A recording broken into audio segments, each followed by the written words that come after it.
Shalom, saudara-saudaraku yang dikasihi Tuhan Yesus Kristus. Semoga saudaraku semua selalu dalam lindungan Tuhan. Senang sekali rasanya dapat menjumpai saudara hari ini dalam acara Santapan Rohani Hosana bersama saya, Monique Pelo. Saat ini kita akan belajar sedikit dari firman Tuhan yang dipilih dari Mika 3 ayat 11. Sebelum kita membaca dan merenungkannya, mari kita berdoa.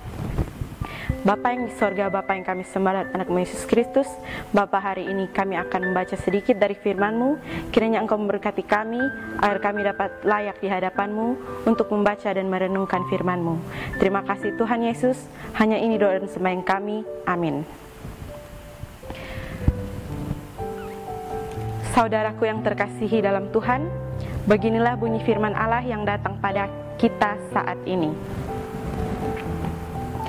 Mika 3 ayat 11. Para kepalanya memutuskan hukum karena suap, dan para imannya memberi pengajaran karena bayaran.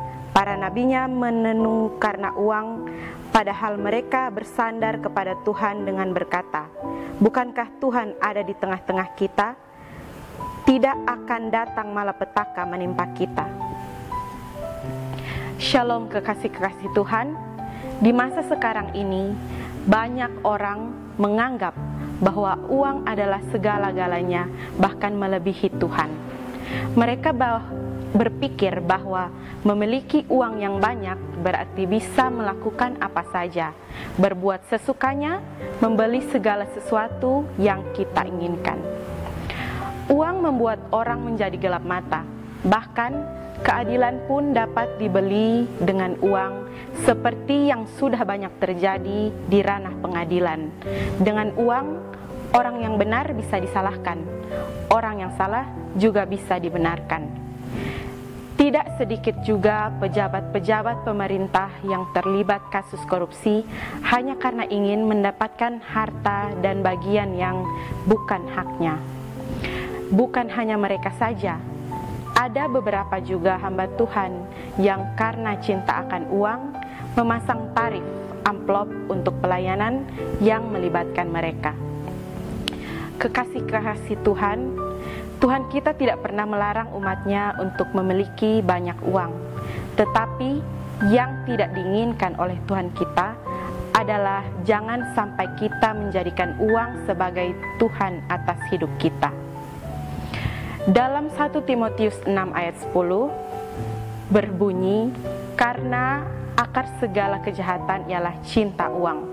Sebab oleh memburu uanglah beberapa orang telah menyimpang dari iman dan menyiksa dirinya dengan berbagai-bagai duka.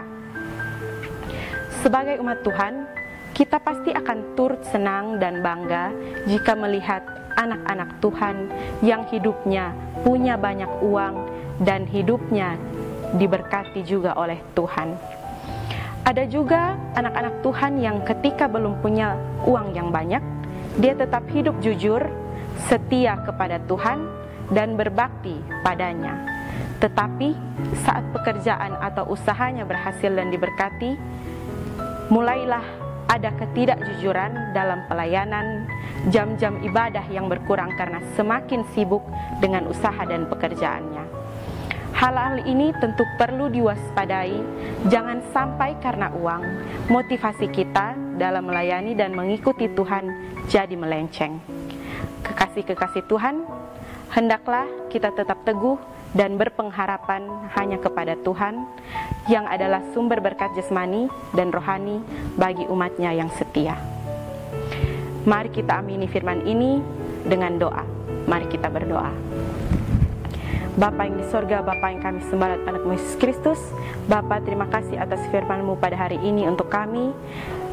Firman-Mu mengajarkan kami untuk tetap setia kepadamu dan tidak setia kepada hal-hal duniawi seperti uang yang akan membawa kami ke dalam pencobaan dan kebinasaan. Hanya ini doa dan sembahyang kami Tuhan, ampuni segala dosa dan salah kami. Terima kasih atas firman-Mu, hanya di dalam nama Yesus kami berdoa, amin. Kekasih-kekasih Tuhan, demikianlah renungan singkat untuk kita saat ini. Semoga setiap kita diberkati melalui firman Tuhan saat ini. Sampai jumpa lagi dalam kesempatan berikutnya. Tuhan Yesus memberkati kita semua. Shalom.